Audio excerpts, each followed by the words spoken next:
যেই নবী ভালোবাসার কথা বলেছেন, সেই নবী যুদ্ধের কথা বলেছেন। যেই নবী সালাতের কথা বলেছেন, হজের কথা বলেছেন, সেই নবী জিহাদ ফি সাবিলিল্লাহর কথা বলেছেন। যেই নবী ইতিকাফের কথা বলেছেন, সেই নবী হিজরতের কথা বলেছেন। যদি নবীর প্রেমিক হয়ে থাকো, অবশ্যই নবীর সম্বন্ধে বিধানকে বাস্তবায়ন করতে হবে, সবগুলোর প্রতি ঈমান নিয়ে আসতে হবে। আফসোস, তথাকথিত কিছু মাতখালী সৌদি আরবের পেট্রোলের টাকা খেয়ে যারা এই দেশে তথাকথিত সহিহ হাদিসের বিজনেস করতেছেন, সৌদি আরবের টাকা নিয়ে সহিহ হাদিসের কথা বলেন, ইমাম বুখারীর চেতনা নিয়ে সমস্যা নাই, সহিহ হাদিসের কথা বলেন, আহমদ ইবনে হাম্বলের চেতনা নিয়ে তোমাদেরকে স্যালুট করি, সম্মান করি, শ্রদ্ধা করি। যদি তোমরা আহলে হাদিস হও, ইবনে তাইমিয়ার মতো, আহলে হাদিস হও ইবনে কাইয়িমের মতো, আহলে হাদিস হও ইবনে কাসিরের মতো, আহলে হাদিস হও ইবনুল জাওজির মতো, আহলে হাদিস হইও না সৌদি আরবের দালালদের মতো হইও না আহলে হাদিস। আজকে তারা বলতেছে কি যে ভারতের ব্যাপারে কথা বলা যাবে না, অনুমতি নিয়ে করতে হবে। জেনে রাখো, নওয়াখিদের ঈমান রয়েছে, নামাজ ভাঙ্গার যেমন কারণ রয়েছে, উযু ভাঙ্গার কারণ যেমন রয়েছে, ঈমান ভঙ্গেরও কিন্তু কারণ রয়েছে।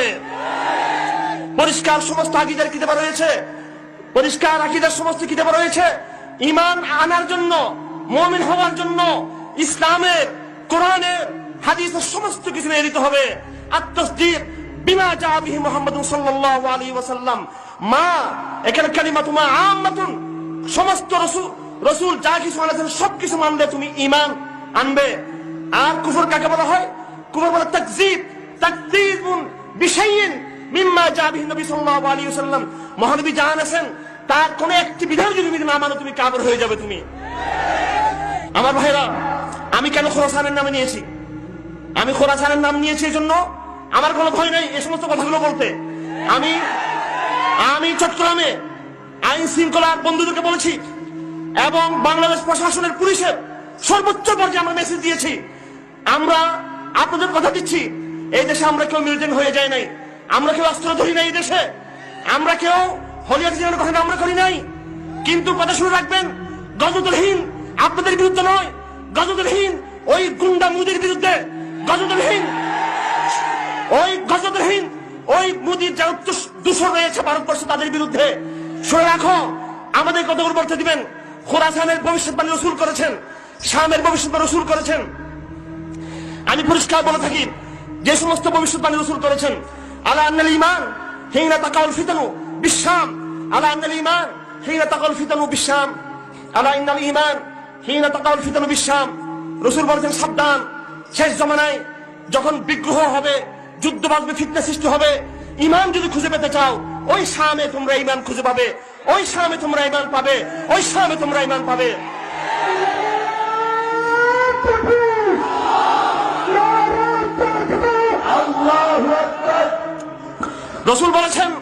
রাসূল বলেছেন মাহদীর বাহিনী বের হবে, ইযা রাআইতুম রায়াতিন সুদ قد اقبلت من خراسان فاتوها ولو حبوا على السجود فإن في خليفة الله المهدي।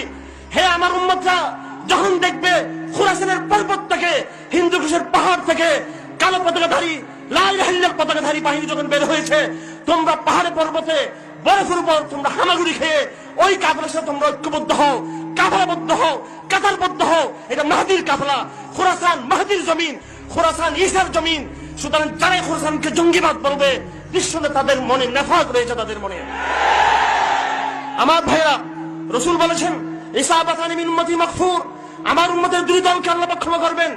ইসাবাতুন তাকুন মা ঈসা ইবনে মারইয়াম, একটি দল হবে যারা ঈসা ইবনে মারইয়ামের সাথে যারা যুদ্ধ করবে দাজ্জালের বিরুদ্ধে, আরেকটি দল হবে যারা হিন্দুস্তানের লড়াই করবে।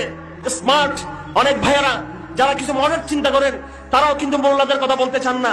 আজ দেখো, কোন মডার্ন শক্তির কাছে, কোন আধুনিক শক্তির কাছে আল্লাহ পাক আমেরিকাকে পরাজিত করে নাই।